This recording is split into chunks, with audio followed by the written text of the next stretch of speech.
Cicatrice, ouais. C'est ça qui m'a donné en fait ce caractère, en fait, cette force aussi. Parce que quand t'es jeune, quand tu es marqué comme ça, c'est pas facile. On regarde des gens, des critiques.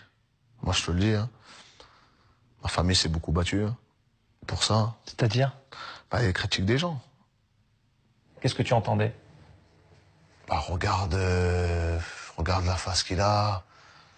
Oh, regarde la tête. Oh, c'est quoi cette cicatrice? Oh, il est moche. Où j'allais, en fait, on me regardait, en fait.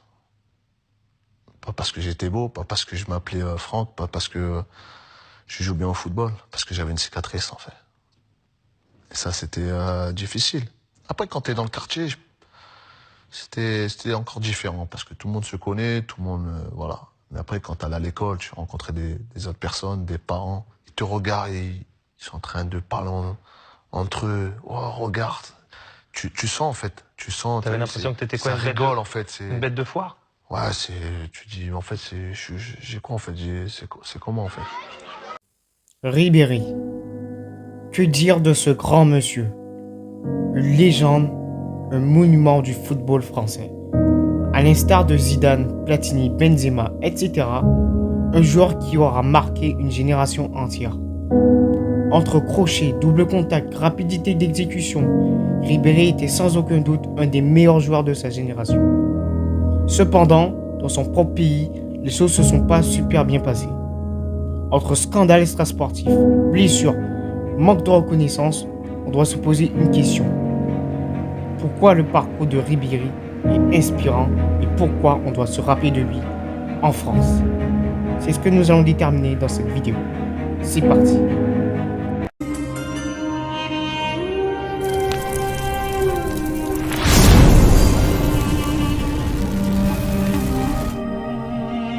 Salam alaikum, bonjour à tous, j'espère que vous allez bien aujourd'hui.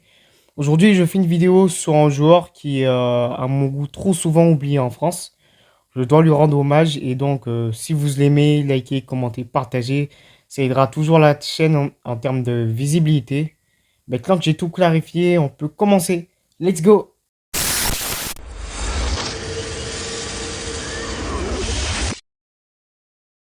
L'histoire de Franck Ribéry m'a marqué parce qu'elle me rappelle un peu mon histoire. Celui d'un mal-aimé qui doit prier pour être reconnu à sa juste valeur. Né d'un père ouvrier et né d'une mère femme de ménage, Ribéry évolue dans une famille modeste. Mais pourtant, le jeune Franck possède un talent inné pour le football. Sa carrière a mis du temps à décoller, notamment à cause de manque de confiance qu'on lui a accordé. Je pense notamment au centre de formation du LOSC, de le nord de la France, qui nous a fait croire que Ribéry n'avait pas été retenu par rapport à des problèmes de comportement. Frédéric Advies, ancien coéquipier de Ribéry au LOSC, déclara que Ribéry était jugé pas si bon physiquement malgré une technique excellente. Il dut se résoudre à rejoindre le Boulogne-sur-Mer à l'âge de 16 ans. Très vite, Ribéry monte en grade, il est intégré en équipe première et il rejoint ensuite Alès en national. Malheureusement, le club ne parvient pas à se maintenir et Ribéry dut se résoudre à perdre espoir et à revenir à Boulogne pour travailler avec son père en tant que terrassier. Il y a 2 ans, il travaillait comme terrassier aux côtés de son papa. Je voulais pas trop galérer sur Boulogne et mon père m'a pris avec lui pour travailler 2 mois. Et puis je suis content puisque ça m'a fait du bien et puis j'ai mûri et après pour la suite c'était bien pour moi. Ribéry fluctue les essais et c'est finalement Brest qui lui fait confiance en national. Là-bas, Ribéry connaît une vraie renaissance. Puisque Brest finit deuxième et Ribéry finit meilleur passeur du championnat. Courtisé par de nombreux clubs, c'est finalement Metz qui décida de choisir sous conseil de Jean Fernandez. Faisant des débuts éblouissants du côté de Metz, Ribéry est donc courtisé lors du mercato d'hiver de 2005. Il rejoint finalement le Galatasaray à la stupeur des gens. Ribéry explique que le président de Metz ne voulait pas le garder et s'est donc servi du fait que Ribéry soit sorti en boîte et que ça se serait mal passé. Bref, du côté du Galatasaray, Ribéry éblouit de son talent le championnat, devenant très vite le favori du public, remportant en plus de ça une Coupe de Turquie avec le club, il décide finalement de rompre son contrat pour retard de paiement. Il rejoint alors l'un des plus grands clubs français, l'Olympique de Marseille, lors de l'été 2005. À l'OM, il passera 2 ans. 2 ans où il fera la fierté du club olympien. Il devient le plus jeune espoir de Ligue 1, devient le meilleur jeune espoir de Ligue 1 lors de la fin de saison 2005-2006. Il est appelé pour la Coupe du Monde avec la France, une Coupe du Monde où il va se révéler devant les yeux du monde entier. Après tout cela, lors de la deuxième saison, avec l'Olympique de Marseille, Ribéry qualifiera le club pour la Ligue des Champions.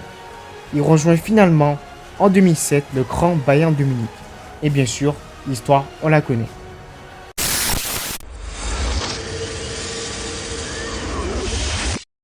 Plus de 12 ans passés au club. 12 ans où il va tout gagner. On se souvient notamment du duo Ribéry. Un duo formé de Robben et de Franck Ribéry. Le Ribéry du Bayern était tellement fort, rapide, dribbleur, intelligence de jeu, générosité. Ribéry, c'est 9 Bundesliga, 6 Coupes d'Allemagne, 4 Super Coupes d'Allemagne, une Ligue des Champions et un Mondial des clubs. La saison la plus aboutie sera la saison 2012-2013, une saison digne d'un Ballon d'Or. D'abord, je me souviens qu'il était le meilleur joueur de l'équipe de France, puisque à lui tout seul, il a sauvé à de nombreuses reprises l'équipe de France. Malheureusement, à cette époque-là, l'équipe de France était tombée dans le même groupe que la Grande Espagne, une équipe qui m'a marqué et que je ferai une vidéo dans le futur. La France termine deuxième de son groupe de qualification au mondial et sans un grand Franck Ribéry, rien de tout cela aurait été possible. Et puis Ribéry réalise une saison extraordinaire avec le Bayern, avec un triplé légendaire. Avec le Bayern, il réalise une saison avec 11 buts, mais surtout 23 passes décisives en 43 matchs. Ribéry aurait dû remporter le Ballon d'Or. Malheureusement, Ribéry se sentit trahi par une partie de la France qui le détestait par rapport à des raisons futiles. Cet échec au Ballon d'Or marquera comme une rupture entre la France et Franck Ribéry. Le Ballon d'Or, c'était difficile aussi ça. Incompréhensible. J'ai gagné tous les trophées. J'étais le meilleur joueur de la Bundesliga. J'étais le meilleur joueur d'Europe. J'étais présent de A à Z, que ce soit avec mon club ou en équipe de France. J'étais meilleur buteur en équipe de France pendant 2 ans. Et j'étais meilleur passeur en équipe de France. J'étais décisif. J'étais au sommet, Non, je ne pouvais pas plus. Je ne pouvais pas plus. Le Ballon d'Or, c'est pour Ribéry, là.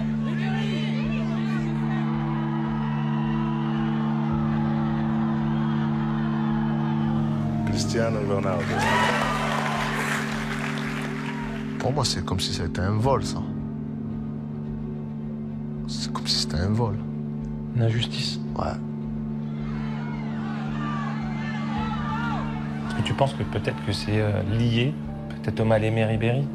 Celui qu'on n'apprécie pas? J'ai eu le soutien de certains Français. Mais j'ai pas eu tout mon pays derrière moi, en fait, tout simplement. Ribéry enchaînera les blessures lors des saisons suivantes. Pourtant, Ribéry connut des fulgurances, notamment en 2017 où certains envisageaient même un retour possible en équipe de France. C'est finalement lors de la saison 2018-2019 que Ribéry décidera que ce sera sa dernière au Bayern de Munich. Marquant pour son dernier match, Ribéry ne put contenir ses larmes pour ses adieux pour la ville de Munich. Une ville qu'il a appréciée à sa juste valeur. Une ville qui lui a donné l'amour et le respect qu'il devrait avoir en France.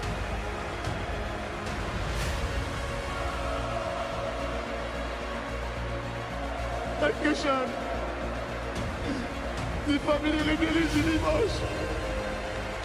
Mila Samila.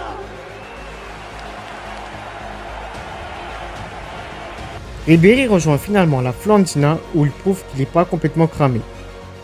Il termine sa carrière à la Salernitana en 2022. Alors, qu'en retenir de la carrière de Franck Ribéry? Je dirais que Ribéry, à l'instar de joueurs comme Thierry Henry, Benzema ou Cantona, n'aura pas eu assez de reconnaissance vis-à-vis d'une partie de la France. Il est à mon goût trop sous-coté et je voulais faire cette vidéo pour les jeunes qui ne connaissent pas forcément Ribéry. Ribéry, c'est un patrimoine du football en général et c'est l'un des meilleurs joueurs de sa génération. De plus, il a connu un parcours tellement difficile que ça en devient touchant. Pour conclure cette vidéo, je dirais que ceux qui n'aiment pas Ribéry pour des raisons futiles ou religieuses, vous n'aimez pas réellement le foot. Car oui, aimer le foot, c'est aussi aimer Franck Ribéry. Et c'est tout pour cette vidéo. Si vous avez apprécié cette vidéo, likez, commentez, partagez, ça pourra toujours me faire plaisir. Et ça récompensera mon travail. Pour ceux qui veulent me retrouver en privé, le lien de mon Insta est dans l'onglet à propos. Et sur ce, je vous dis à la prochaine. Salut!